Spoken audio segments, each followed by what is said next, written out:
Okay, so it would not allow me to both be live with webcam and then change it to screen share, I think. So what I want to talk about is known as character analysis.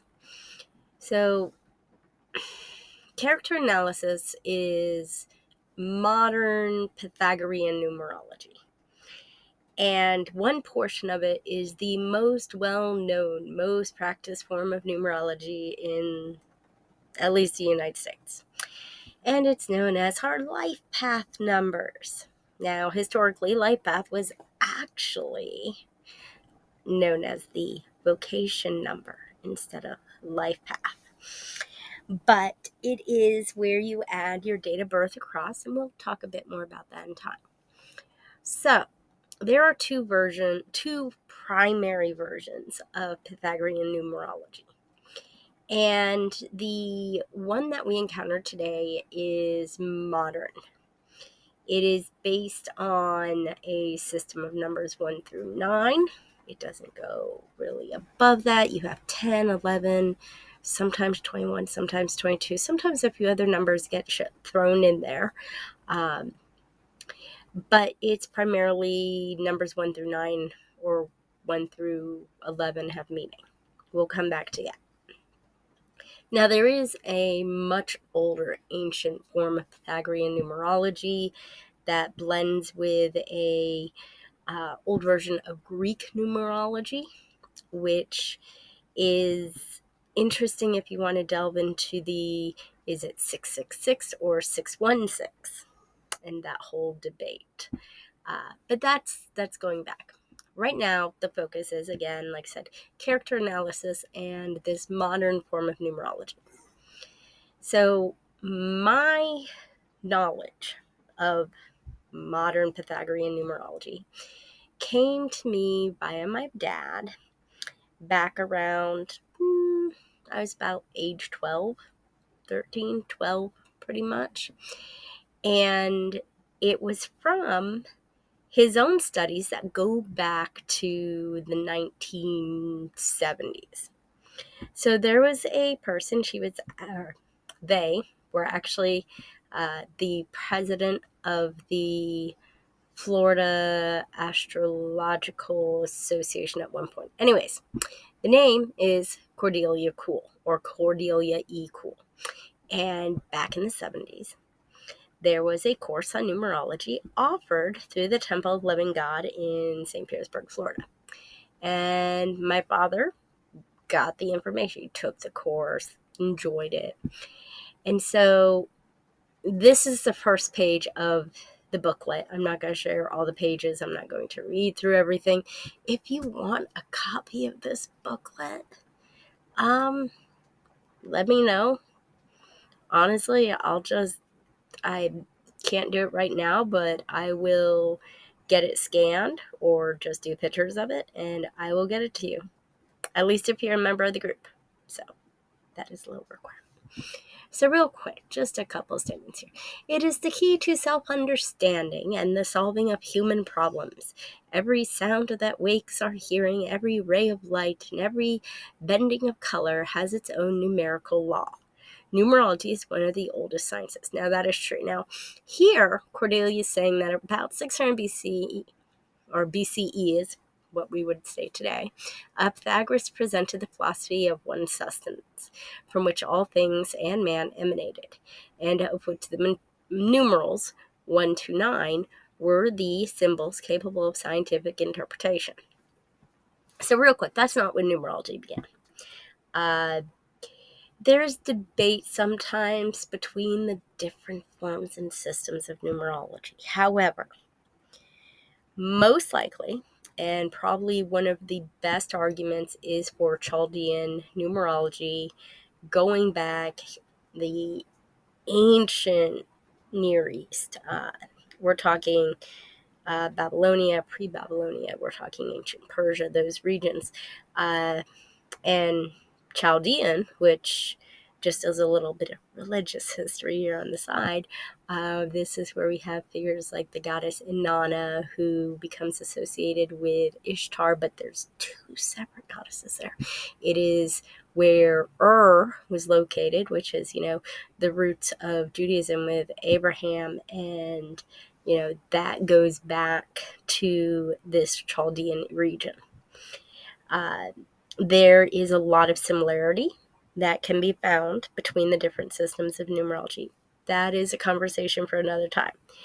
But I just want to bring up that here Cordelia Cool is going back to the time of Pythagoras. But again, the system that shows up with this character analysis is using a modern form. And by modern, I mean 200 to 300 years, maybe. I mean, arguably, we can probably go back to the Renaissance era when numerology began to be a little bit more popular. But then we have to add in that it wasn't just one set of meanings through Pythagorean numerology. We have to, if we're really going to delve into this, look at the sacred numbers of Christianity and Judaism. All right.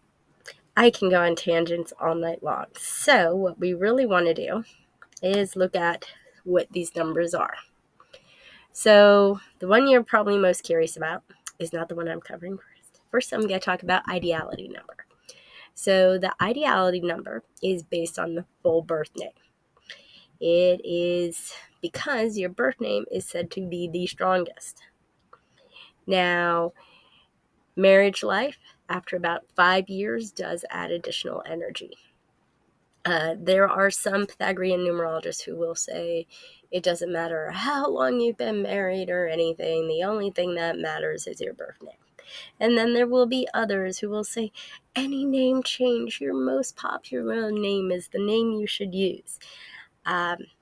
I agree with all perspectives in a way. When I do, using the full system I have, when I do a full numerology reading, the deep dive, I want your public name, that's the primary energy, your birth name, your full name. And if there are other names that are quite commonly used in a full deep dive reading, we'll look at those too. All right, so the ideality number shows the accumulated wisdom your soul has brought with it from past lives. This is where that birth name is said to be the most important. It is the record of illusions of past experiences showing degree of inherent ability at your command, with which to meet, there are spelling errors all over this, with which to meet the requirements of daily life. All right, so what is it? It is the number of, not the number, but it is your vowels. So just using me as an example, and we'll focus on the birth. So real quick, as I mentioned, numbers 1 through 9, that is how Pythagorean numerology works. If you look up Kabbalah, they will use the same number-letter combination, even though technically, if you really want to go into Kabbalah, that's not how it would be used. You'd have to really do it, you'd want to translate your name into Hebrew and then use the Hebrew alphabet, and there'd be and gematria, and yeah. But anyways, 1 through 9, A through I, J through R, S through Z. And one more thing that separates like modern Pythagorean numerology from its roots is this letter number combination. This is where you would want to, if you're going into a deep study, look at the ancient Greek and translations and how the numbers and letters were connected there. I will talk about Vedic or Tamil numerology at some point, and there we see a different relationship between letters and numbers than the standard. Although in English, many times, even getting a Vedic or Tamil numerology reading, they'll revert to this same letter number combination. Anyways, so ideality number is vowels. So we have the E, the A, and we're using birth name, so A and I. And you're adding up what those numbers are. So 5, 6, 7, and 9 is 16, which reduces to 7. Now, I also have this over here, which is my current name, but we'll look at number 7. So ideality, again, this is wisdom that's broad. So number 7, you are capable of meeting every emergency and mastering every task by the aid of inner guidance. So to go in and do a deeper reading on this, it would talk about how that came to be. So what were some of the things that would have been faced? And you'd discover that as you looked at individual numbers and their meanings, if you want to go that deep. Most of the time, ideality just stays at the surface. So next we have your personality. This is the plane of the present in creation, showing the urge of the soul to begin a new vibration to be earned via the channels of experience. And again, there's more to it. This is just basic. So there, with personality, we're adding all the consonants together. So for me, 36, 6 plus 3 is 9. So come up here. 9. Preparatory experience to the great initiation of testing and judgment before entering the next higher cycle of unfoldment. Here you exercise a big brother attitude towards others. So wanting to help them and all that. Destiny. So birth name is strongest. It is the viewpoint your soul has for this life. It shows how much of your ideality number you can live up to and include in your daily experiences. It is the plane of expression and index of ambition, showing the combined material and spiritual strength of your name. So look upon with a sense of rest and calm, faithful, loyal, and steadfast, able to keep your own counsel and confidence of others. Never go into a partnership on a 50-50 basis. And again, there's more information on each of these numbers the deeper you go into them. So vocation number. So here it is. This is your life path number. Your date of birth, going down to 1 or 10, 11, 22. I have seen where in some of the modern versions of Pythagorean, you'll also have 33, 44, 55, etc. Shows the lesson you have come here to learn is the plane of experience, constitutes a strong attracting force in your life. Whatever the demands of this number, they must be met and included, since it is the plan of your life for you in this carnation. All right, and again, goes much deeper. You must associate with those who will make big demands on your time and abilities. The golden rule principle is the key to success. The exercise of balance will make for financial success. That last part, financial success. I'm not balancing things yet, I guess. So there's also something known as like the karma and the missing numbers, and there's also something known as the best days numbers. And best days numbers are both calculated on a general worldly way, and they're also based on you individually. So